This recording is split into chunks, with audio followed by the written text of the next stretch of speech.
of land and it's been idle for all of these years, then government has to step in this national land use law or bill can tell you to, not even through agrarian reform, tell you that you must devote it for a particular kind of use?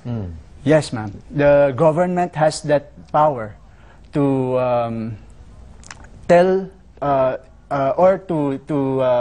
because under the land use policy bill, government and the people must decide on how to efficiently use our land. If there are idle lands or there are too much land concentrated on this particular sector, then government has to come in and try to be the regulator. I have 10 hectares of land that used to be planted to rice or corn, but I want to make it into a residential with a golf course.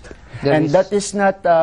is that something that this national land use bill can also regulate? Yes. Yes, ma'am. Yes. Even now, there are laws already that regulate it. The Agriculture and Fisheries Modernization Act and the new law on agrarian reform, the CARPER, RA 9700, prohibits conversion, they call it conversion of irrigated and irrigable lands for other non-agricultural uses, because the country needs more land for food and for agriculture. That is precisely why we put that question out. Correct. What is the priority?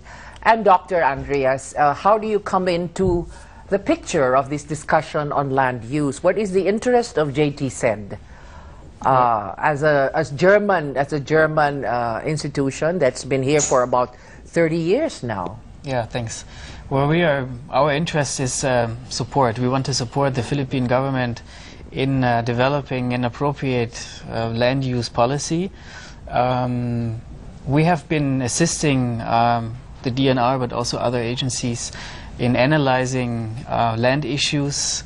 For example, today you have about 25 up to 30 million people living in uplands.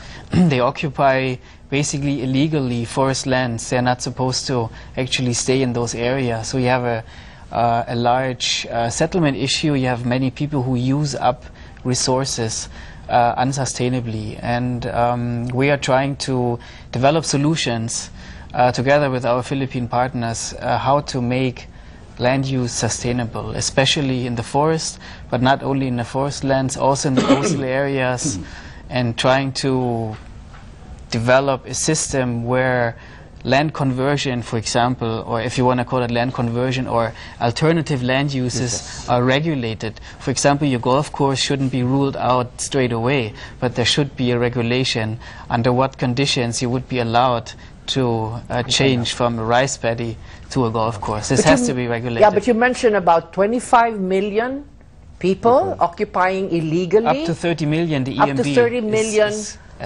These are tribes, these are... no, they're regular upland dwellers. Upland dwellers. Actual dwellers. They're not indigenous peoples who... No. And these are not ancestral domain lands. No. This would be migrants mostly. This is probably part of it. That number certainly contains a certain amount of indigenous families. Yep. But this is the overall estimation of the DNR. Okay. And these areas that they occupy are not privately owned, or these are declared as government? Forest land. Forest land, therefore belongs to the government. To the state? Yes.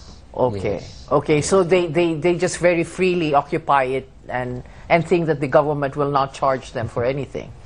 Well, people have to live somewhere. Yeah. Yep. These are people who are marginalized down there, and they have to go up. If you look at their income situation, a few of them are making more than $1 a day. Yes. Okay, so we got everyone's expertise before the public, so they know exactly what we're talking about. And of course, Dr. Cura is with CREBA. This is the Chamber of Real Estate and Builders Association. And Builders Association, and you represent the private sector? Yep. It's a private organization. It's a private organization representing the interest of real estate.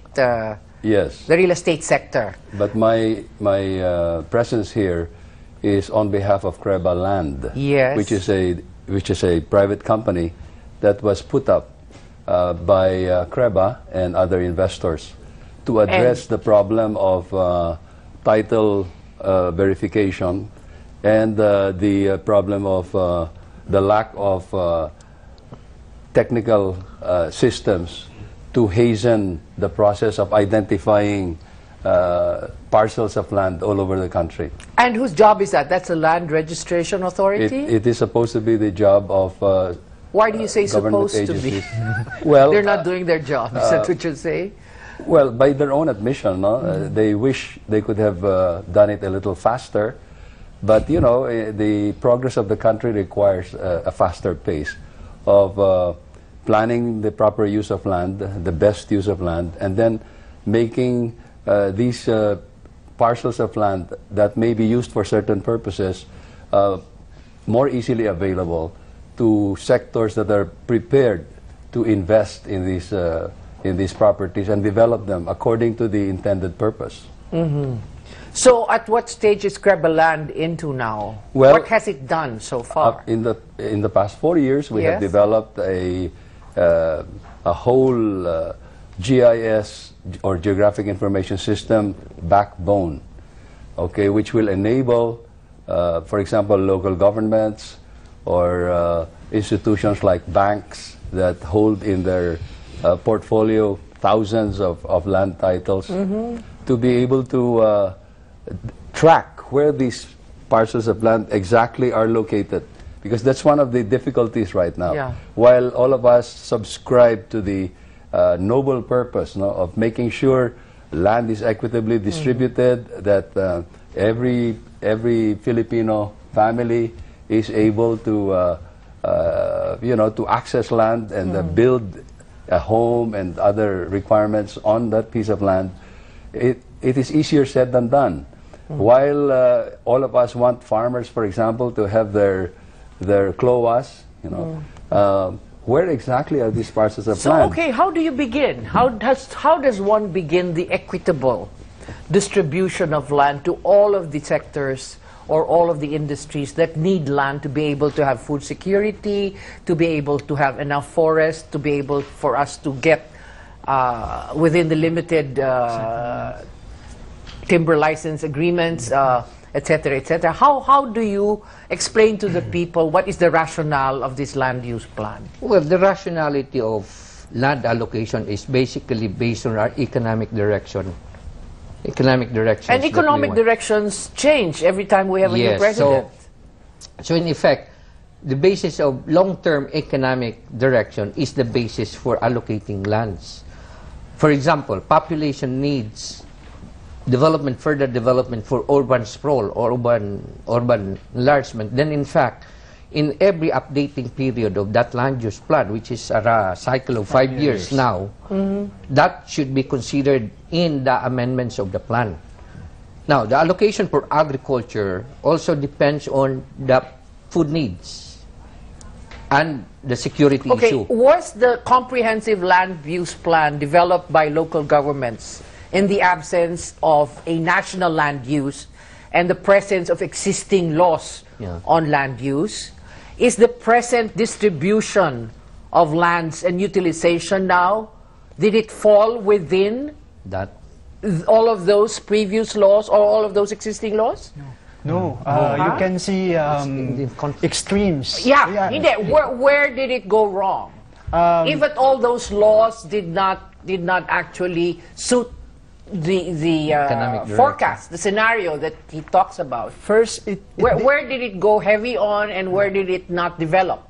well, first you can already see many agricultural lands being converted at the wrong places. Because they forgot to do the computation for the expansion of population. Not only that, hindi yun. Not only that, ma'am.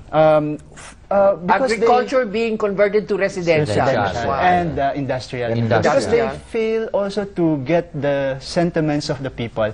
In a national land use bill that we are proposing, and which is in fact filed already, HB 478, House Bill 478, there's a bottom-up approach where you ask the community what they need, you assess from the grounds what is really needed by the community, and then you gather all